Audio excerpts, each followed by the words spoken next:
What's up, guys? Welcome back to Newswave. Big week this week. We, of course, have State of Play tomorrow morning. That's 9 a.m. Eastern Time. And then we have the Game Awards. It's going to take place Thursday night, I believe around 8 p.m. Eastern. They're going to have like a pre-show and some other things, I believe, happening as well leading up to the event.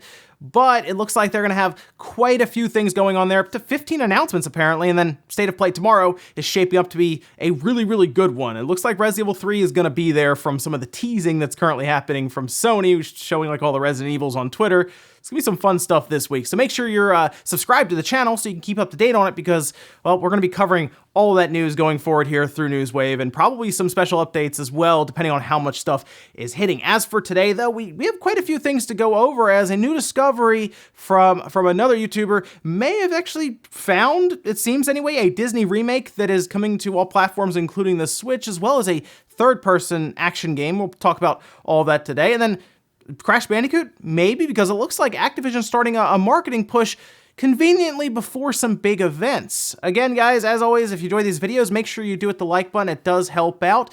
And let's start today with, well, a leak that's probably part of State of Play, and that is the Kingdom Hearts 3 Remind trailer that strangely just leaked out. What I think happened is Square was uploading it, and they forgot to hit the button to make it private, and they hit save and it went public and everyone saw it. And well, it gave us some dates as well. So according to that leaked trailer that is now no longer available, on PS4 it's going to release January 23rd, and then a month later, February 24th, it will release on the Xbox One. And based on the timing, I would say this is probably set up for State of Play, although it could technically be a reveal at the Game Awards as well. But considering it has this month-long exclusivity to the PlayStation, I'm pretty sure at this point it's going to be one of, like, not a small update, but, you know, one of the smaller updates compared to something like a Resident Evil 3 or a first-party Ghost of Tsushima. That's probably a smaller section of it just to tell us what's happening and when it's coming out. But hey, I mean, that's not too far like away, right? It's a little over a month, a month and a half now to wait for that one, and Kingdom Hearts fans got really excited over the weekend when that dropped. I won't talk about what's in it just in case you haven't seen it yet. You want to, you know, be surprised at State of Play, but there was some pretty good stuff in there. Also, you remember last year at the Game Awards, right in the beginning, we had Jeff Keighley bring out the big three, if you want to call them that, although there's like one left at this point. Phil Spencer, of course, Shawn and Reggie himself. And they all came out on stage. They had some moments there to talk, like they had a kind of a predetermined speech where they all got a chance to say something, and then they walked off the stage. And it was a pretty cool thing to see because you had all three companies' spokesmen, we'll say, right? They're the people we see, well, we did see for some of them before, and we would just relate them to the company. So it was like seeing all three companies up on stage at the same time, not necessarily as competitors, but just as people there for gaming, enjoying gaming. And it was pretty cool to see that. Now, of course, Phil Spencer's the only one left necessarily at this point, right? Reggie retired, and who knows what happened with Shawn Layden. None of us do right now. It still looks like it wasn't a great breakup, but Jeff Keighley did reveal during an AMA on Reddit that almost fell through. Apparently, leading up to it, it looked like it was not going to happen, and then all of a sudden, it happened. Like, basically, a few days before almost, the way he made it seem, it kind of came together all at once. So it almost sounds like someone wasn't going to be able to make it, and then, oh, look, I can make it. It does make you wonder about the planning phases for something like the Game Awards, which has to be insane, by the way, to figure all of this out. So I do give Jeff props for a lot of that, putting it all together and making it fun for us, because even if a game doesn't win that you want to win, we still have some really cool things to look forward to for game announcements. Also, the State of Play tomorrow looks like Ghost of Tsushima will be there. I don't think anyone's surprised to hear that. However, people started to notice that Sony was updating the Ghost of Tsushima playlist with what appeared to be private videos. So once that starts happening, which we've seen companies like Nintendo do that for Smash reveals, or just a lot of times people will notice that if they think a direct is coming up and they're uploading trailers and saying them to private, much like what was supposed to happen with Remind trailer. A lot of times that'll happen when there are announcements coming, and of course they want to be ready to go public immediately and not wait to upload. Okay, now it's processing. All right. Oh, wait, we don't want it to go out at 360p. We'll wait for a bit to make sure it's in full HD. This just gives them a chance to get everything set up and ready to go, and you just click a button. So that means Ghost of Tsushima stuff, I'm thinking it's coming out in September, but most likely we'll hear about a release date and see some new gameplay. But I'm excited because I was a fan of Way of the Samurai that kind of fell off, it seems, and this seems like, to me anyway, like the next part of that series almost. And guys, some of the quick news out of the way, let's get into the bigger stuff. Let's start with this Disney remake that was discovered by Doctray81. He put this video up as you're just seeing like a screen cap of it here, titled Unannounced Disney IP Action Game Remake Heading to Nintendo Switch. And in this, he had actually noticed that the CEO and creative director of PlayMagic was actually posting on his LinkedIn different things that they were currently up to. And on this LinkedIn, you're going to see a couple of different games that are being named. Now, one of these games is that 13 remake that's currently in development that I am very excited for, and I hope that's like their big focus right now. 13 remake for Xbox One, PS4, Nintendo Switch, and PC. However, other ones, like an undisclosed Oculus Go and Oculus Quest first-person shooter, and then it looks like we have Disney's IP action game remake for Xbox One, PS4, Nintendo Switch, PC, and Mac. It's going to everything pretty much there. And then an unannounced third-person action remake for PlayStation 4, Xbox One, Nintendo Switch, PC, and Mac. Now, that unannounced third-person action remake, that could be like anything. Like, that is so vague. We, of course, know, I guess it's a third-person action remake. Otherwise, though, it could be, you could guess all kinds of stuff there. But the Disney IP action game remake, it kind of narrows it down a bit. It's Disney stuff, so okay, we can kind of go through that. And it seems like a lot of people are assuming that it would be something like Epic Mickey or Epic Mickey 2, or maybe a double pack of them, a collection. And that actually would make sense. I think that'd be cool to see. Now, I do know, I thought it was playable on the Xbox One, but that wouldn't really matter necessarily because it's not on the PS4 or the Switch, I guess. So if they did a full remake of it and brought it over, that would be possible. I guess it's also possible it could be DuckTales. This is a smaller studio, as has been pointed out by a lot of people as well. If this is a smaller studio, they might not necessarily have the tools to tackle something like that. 13, another unannounced project, Oculus Go, first-person shooter. There's a lot of stuff they're currently working on. So it's possible that this Disney project could be smaller, and it could be something like DuckTales. Like, remember DuckTales got pulled off of a bunch of shops? Maybe they're doing like a remaster of that, remake of that, barely, like, just touching it up and just putting it back out on all platforms again, although it would have been weird to rip it down and then put it back up. I am thinking it's something to do with Epic Mickey, but that is pretty much the safe bet, I think, by most people. This appears to have started in July of 2019, so it's still fairly recent, and we probably wouldn't hear about this until, I don't know, midway through next year anyway, at the earliest, so maybe it's an E3 announcement, or maybe it's a smaller thing, and they just throw it out on Twitter. Now, that unannounced third-person game that they do put here, that's another interesting one, because, well, it seems to have a finish date of December 2020, so maybe we hear about that one at E3 as well, and they finish it up later on next year. So we'll keep an eye on this studio and see what they come up with here. But I'm hoping that 13 is the main focus right now because I want 13 to be good and I want it soon. So hopefully that is their main focus so we can get that game out and to us. Next up, let's talk about Crash Bandicoot. It looks like Activision could be pushing right now, maybe for the next Crash Bandicoot game. We, of course, know at this time that the Insane Trilogy sold over 10 million copies, and Activision made it very apparent that they were going to start looking at Crash and Spyro as possibly more current IPs, maybe more valuable IPs going forward, and that they would look into, it seems anyway, new games for these franchises, which is great for fans of them. And there's a lot of fans. 10 million copies isn't sold if something is kind of gone out of fashion, we'll say. Yeah, Crash Bandicoot is still fairly popular, so a new game I don't think would be too surprising to hear about, as long as, well, hopefully it's good. I'll say that. It's Activision, and they've been a little weird with CTR and some of the live service features there.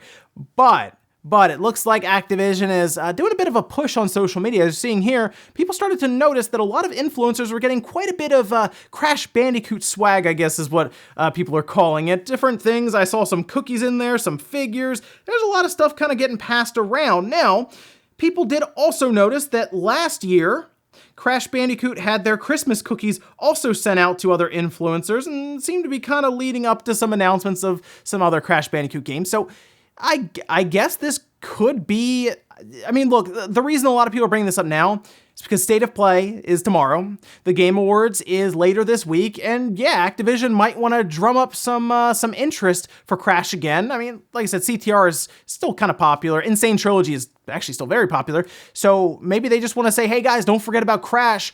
Also, there might be another announcement. Now, I will also point this out for people who think this is a lock. They sent out more stuff when we started getting into things like Spyro, when that was getting announced. Remember the purple egg? And then they also sent out things like the fuzzy dice when we were getting closer to Crash Team Racing. So, while they are sending stuff out, I also see the side of, this could just be them doing some marketing push, sending some free stuff out to get some pictures, if you'll say, by big influencers on Twitter and Instagram and others just for publicity. But hey, there's some stuff coming up. We don't have to say where would they even announce it. We just have to wonder if. Next up, let's talk about Metacritic as they put out their top 50 games of the last decade. So 2010 to 2019, we have all of the games that came out in that time period, and they ranked them by Metascore. Now, before we look at this list, kind of take a guess in your mind now, okay, what would be the top rated game of the last decade? Because a lot of good stuff came out. Okay, well, let's take a look. So number 1 was Super Mario Galaxy 2 with a 97. Now, a lot of these games at the top have 97s. I guess maybe they ranked them by most perfect scores or least negative scores or something like that. Legend of Zelda Breath of the Wild was 2. Then we had Red Dead Redemption 2 at 3, Grand Theft Auto 5 at 4, Super Mario Odyssey, which is, that's actually really good to see that so high up there at 5.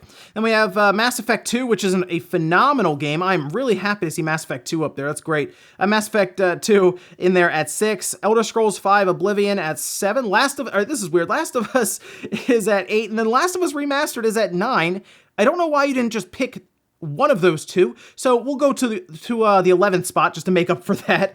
Red Dead Redemption at 10, and then Portal 2 at 11, which I'll really count as 10. Now, a few games of note did fall out of the top 10. God of War, for example, 2018, that fell out. Then you had games like Ocarina of Time 3D, although, I mean, that's kind of a remaster as well, right? Similar to what we had with The Last of Us, but hey, that was in the top 10 for some reason alongside of the original. I look at this list and it was a good decade in games if you really look back on it. Now, the top 50, yeah, you kind of go through it and you see how many good games there really were, because it was really, really cool to look through this list and kind of look back on how many games really came out this past decade that were that good. In fact, if you look at number 50, it's Dragon Quest XI-S, Echoes of an Elusive Age, Definitive Edition, and that's 91. So even, we went back 50 games this decade, and number 50 is still rated at a 91.